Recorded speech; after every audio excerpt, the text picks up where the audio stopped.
c'est des gens yu nga xamante qui sont impunis lu leen neex wax lu leen neex dara du leen ci fekk. oui loolu moom mooy pàcc bi ñu accordé loon tey rentrée solennelle des cours et tribunaux gis nañu tey président de la république moom moo ko daal di jiite woon. alors ci leneen loo xamante ni nag dafa ñeel fi ñu jugee moom moo di Coupe d'Afrique des Nations bi nga xamante ni suñu gaynde ñoom ñoo ko jël fële ca Maroc ñu ko doon joué ca Rabat gis nañu nag la fa am moom moo di ay xeexoo yoo xamante ni jamono ji Sénégal buggee woon quitter terrain bi ba ay supporters bëggoon envahir fi nga xamante ni moom la ñuy joué en tout cas foofu xeexoo yu mag yoo xamante ni am na ba ñu nemmee ko ay gaañu yeneen ñu fi am la fa gën a majeur tam bokk na ci jafe-jafe yi fa yenn ay sénégalais am supporters yi donc lu toll ci 18 sénégalais doon ay supporters la ñu daal di kon jàpp ñu ngi en détention provisoire mën nañu wax ni liñ leen di toppee benn la ci bokk ci oliganisme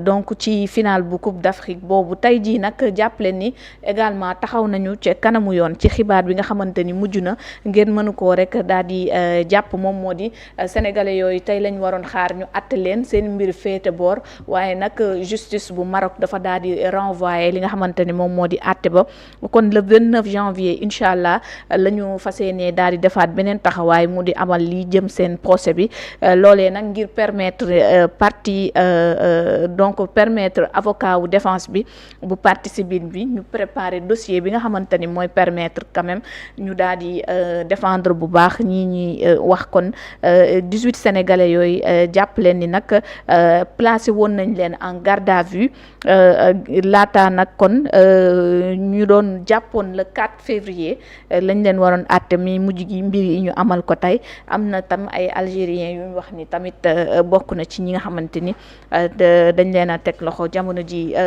gis nañu état bu Sénégal sax jotoon def ay woote démb gis nañ le premier ministre Ousmane Sonko en tout cas de manière diplomatique ngir mu xool nu mu mën a apaiser cette tension mais loolu am tey jii ba ñu arrêté fa ay doomi réewum Sénégal mu di ces 18 personnes là alors lan lañ ko mën a jàppee parce que dégg nañ benn toppef boo xamante ni kon teg nañ ko ci seen kaw. waaw c'est quelque chose de très malheureux li ñuy ñaan yàlla mooy sunu compatriotes yooyu nga xamante ne dañ nekk Maroc ñu jàpp leen ñu nekk dans les lieux de la détention que yàlla def ci saafara véritablement ñu delluwaat ci seen njaboot parce que c'est malheureux leen fa yóbbu woon demuñu fa woon pour véritablement def fa ay ñaawteef demuñu fa woon pour def ay cambriolage demuñu fa woon pour def benn infraction de droit commun dañ fa demoon pour soutenir seeni équipe nationale boo xoolee nañu solo voilà aux couleurs véritablement du Sénégal dañ demoon sport moo leen fa yóbbu woon circonstance de fait yi dem ba nga xamante ne indi na benn jiixi jaaxa ci tribune yi ba après ay xëccoo am ci ay dóorante am ci voilà des deux côtés. Voilà des deux côtés des deux côtés waaw ñu gaañ bu baax.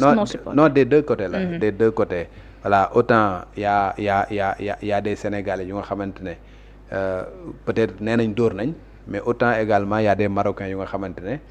def nañ la même chose voilà jël ay chaises yi nga xamante ne Sénégalais ñu ngi ko doon utiliser. di xeex ak ñoom. ñoom yoruñu woon chaise yooyu ci marocains yi la jóge pour dem ci ñoom.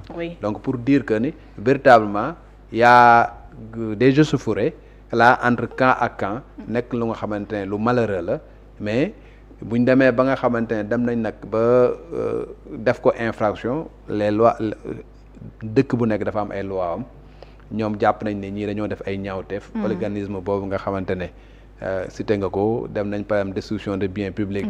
bokk na ci li nga xamante ne jàpp nañ ko comme infraction ak yeneen ñaawteef yu nga xamante ne violence aussi. violence voilà ba ne sax gaañ nañ benn takk der.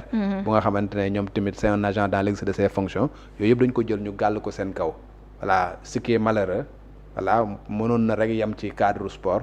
yem ci cadre peut-être benn incident bu nga xam amoon na ñu régler ko et puis Sénégalais yi dem ñibbi Marocains yi dem ñibbi et consort. mais vu que actuellement ni dañ ko judiciariser. jël nañ leen ñoom jàpp leen placé woon leen en garde à vue jël dossier bi yóbbu ko au niveau de la justice donc da ngay jàpp que ni véritablement am na procédure bu nga xamante ne ca layoo rek lay mujjee layoo boobu nag il va falloir que les avocats des Sénégalais ñoom tamit préparer seen défense voilà pour bu ñu demee fexe en sorte que ñoom ñooñu nga xamante ne topp nañ leen ñu mën cee génn comme cela se doit défendre leen comme cela se doit voilà peut-être am nañ nu ñuy toje seen bopp ji nax am nañ seen argument yoo mën nañ ko développer pour espérer que le juge soit clément envers ñoom voilà comprendre contexte bi nga xamante ne loolu yëpp ci la amee woon voilà et que ñu mun leen bàyyi au pire des cas bu ñu leen di condamner également ñu condamner à une peine assortie de sursis pour que ñu mën a véritablement dissuader. Ce ne sont pas des malfaiteurs, ce ne sont pas des délinquants, ce sont des supporters sénégalais qui étaient partis pour défendre les couleurs de leur pays.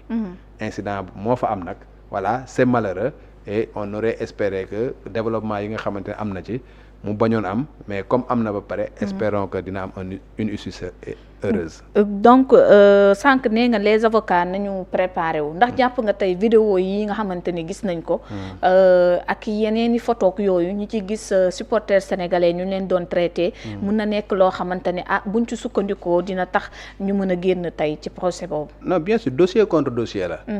tey le procureur le procureur du roi du Maroc moom moo enclenché la procédure. boo enclenché une procédure am na yenn éléments yu nga xamante ne moom lay jël teg ko sur la table. te ni ma déggee ñu wax ne ñoom dañoo jël par exemple les images des vidéos images vidéo ñoom lañ jël pour étayer seen dossier. donc foo xamante ne gis nañ Sénégalais peut-être ñuy dóor ñee loolu la ñuy jël ñoom. li nga xam ne mu leen intéressé pour soutenir l'accusation moom la ñuy def moom la ñuy teg. de l'autre côté yow mi nga xamante également yow yaay défense bi yow yaay mën a monter sa dossier yow tamit éléments yi ñu indi nga am d'autres éléments pour wane que ni également c'est des gens yu nga xamante ne peut-être qui ont agi ci légitime défense. qui ont été provoqués. qui ont été battus. Ils vont pas se laisser peut-être faire ñu leen di dóor ba gaañ leen. et ñoom aussi ils se sont défendus peut-être.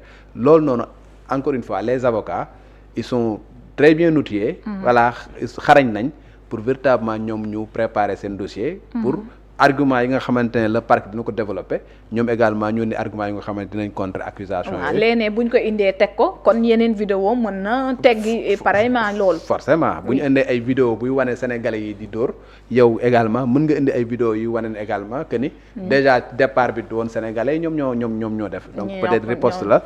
voilà et que loo ci mën di dégg daal il faut quand même ñu def en sorte que apaisement am xam nga pour que véritablement yii daal. ñu mën koo teg ci suuf. oui bañ a law fenn fi parce que ñu ngi dégg démb.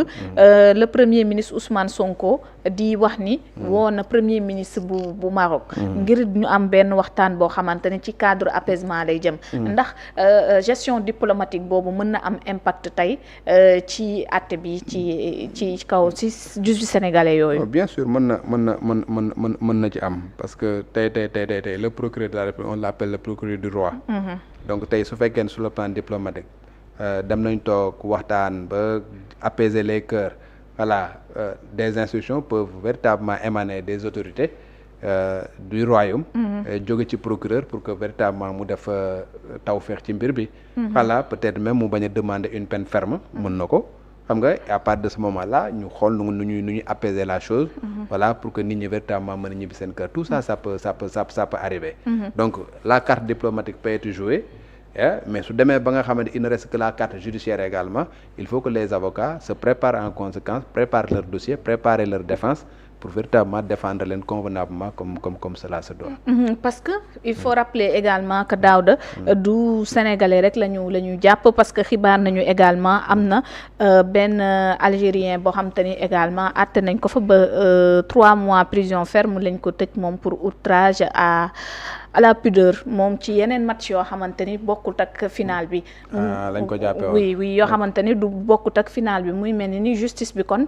dina baax trop ñi nga xamante ni ñoom ñoo di diplomate sénégalais ak état du Sénégal gën a mën a taxaw. ba nga xamante ni justice bi du yegg fenn fii. waaw mais boo xoolee les infractions ne seront pas les mêmes. parce que kële ni nga ko waxee. oui.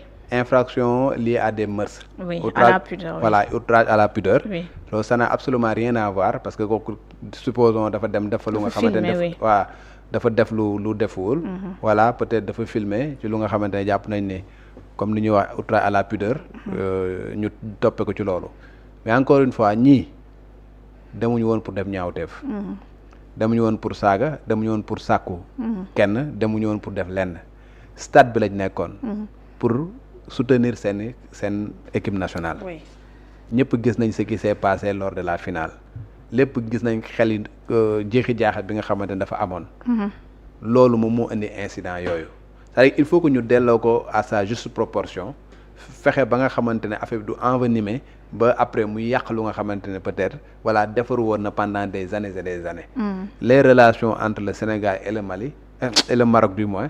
C'est des relations yu nga xamante ne qui datent de Mathusalem. wax dëgg fa yàlla un événement bu nga xam un événement sportif la warul dem yàq loolu nga xamante ne moom moo nekkoon ces relations là.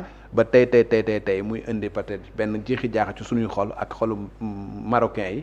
ba fu ñu gisantee sax du ñu yéenante dara lu du safaan alors que marocain ak sénégalais. fu nu mësaan a daje ku nekk jox nga sa morom cër. ku nekk yéene nga sa morom jàmm. Des Marocains viennent ici pour faire des études. Il y a beaucoup de Sénégalais qui sont là-bas pour faire des études. Des Marocains sont là pour faire du commerce. Il y a des Sénégalais qui sont au Maroc pour faire leur travail. Aujourd'hui, boo jëlee sunu armée bi sax l'académie militaire royale de Meknès, il y a des Sénégalais qui partent là-bas et qui se font former au Maroc. Donc il y a des relations étroites qui existent entre les deux pays. Je pense que cette affaire-là nañ ko ramener à sa juste proportion. Fexe ba nga xamante ne jàmm dina am. Voilà, et que ñu dépassé ko quoi, passer à autre chose. C'était une finale. Le Sénégal gagné na ko, remporté na la coupe. Voilà, ña nga xamante ne encore une fois ce ne sont pas des délinquants. Encore une fois ce ne sont pas des délinquants. Des supporters. Bu doon ay Sénégalais yu nga xam ne dañ fa demoon pour def naka su dul noonu ñu jàpp leen. Ce serait un autre discours la ñuy am.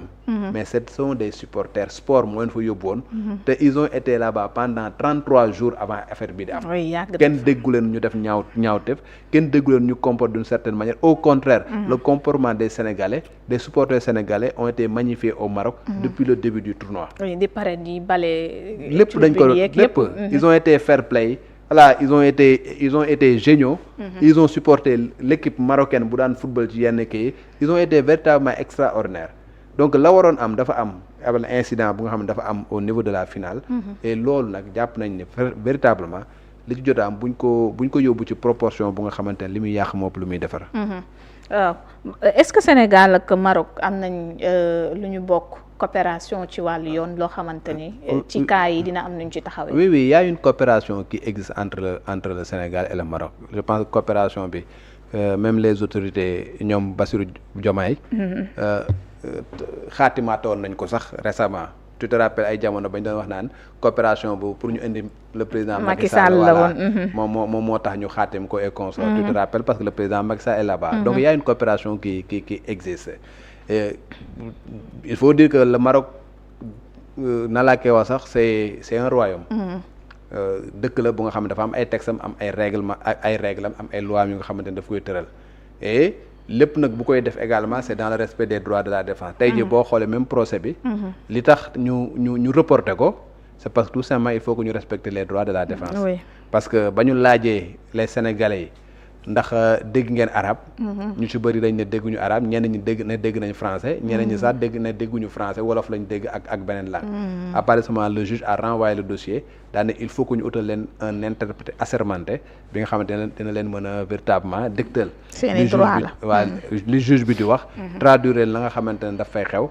pour véritablement mu nekk un procès équitable. Voilà loolu nag nga xamante ne def na ko pour garantir les droits de la défense am nañ yaqin que ni également. Les magistrats vont comprendre l'environnement. Xam nga bi pousser ces Sénégalais là que peut-être lañ leen di reprocher soit ñoom ñoo ko def wala defuñu ko même bu fekkee ñoom ñoo ko def ñu comprendre l'environnement bi nga xamante loolu yëpp amoon na fa que ñu xamante ne ce ne sont pas des délinquants. Ce ne sont pas des malfaiteurs. Ce sont des gens yu nga xamante dañoo jóge dëkk